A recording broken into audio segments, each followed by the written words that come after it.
அல்லாஹ்வை நம்புறவங்க இந்த வீடியோவை தயவு செஞ்சு ஒரு நிமிஷம் பாருங்க. அதுக்கு முன்னாடி அஸ்ஸலாமு அலைக்கும் வரஹ்மத்துல்லாஹி வபரகாத்துஹு. உங்க வாழ்க்கையில எந்த ஒரு விஷயத்த நீங்க விட்டாலும் தொழுகையை மட்டும் விட்டுறாதீங்க. ஏன்னா தொழுகைன்றது ரொம்ப ரொம்ப இம்பார்ட்டன்ட். நம்ம என்ன யோசிப்போம், நாளைக்கு தொழுதுக்கலாம் அப்புறமா தொழுதுக்கலான்ட்டு இதை தான் நம்ம யோசிப்போம். சும்மாவை மட்டும் மறக்காம தொழுதுருவோம். இதை மற்ற நமாஸ் எல்லாம் அப்புறம் தொழுதுக்கலான்ட்டு தான் இருப்போம். ஆனா அப்புறம் தொழுவதுக்கு நீங்க இருப்பீங்களான்ட்டு உங்களுக்கும் தெரியாது, நான் இருப்பேனான்னு எனக்கும் தெரியாது. நம்மளை படைச்ச அல்லாஹ்வுக்கு மட்டும்தான் தெரியும். தயவு செஞ்சு நீங்க தொழுகிறத இன்னிலேருந்து ஆரம்பிங்க. ஒவ்வொரு வேலையும் ஒரு 5 நிமிஷம் தான்.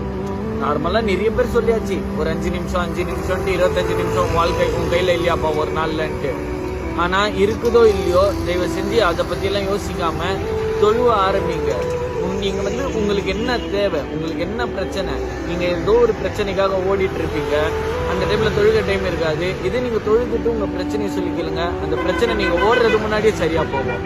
முடிஞ்ச அளவுக்கு இதை உங்க ஃப்ரெண்ட்ஸுக்கு ஷேர் பண்ணி, மச்சான் நீ தொழுக வாடா, இன்ஷால்லா நம்ம ஜன்னத்துல சந்திக்கலாம்னு சொல்லிடுங்க. அதே போல இந்த வீடியோ நான் சொன்னது சரியா இருக்குதான்னு தெரியல, கமெண்ட் பண்ணிடுங்க. என்னுடைய சலாமுக்கு முடிஞ்சா கமெண்ட்ல ரிப்ளை பண்ணுங்க.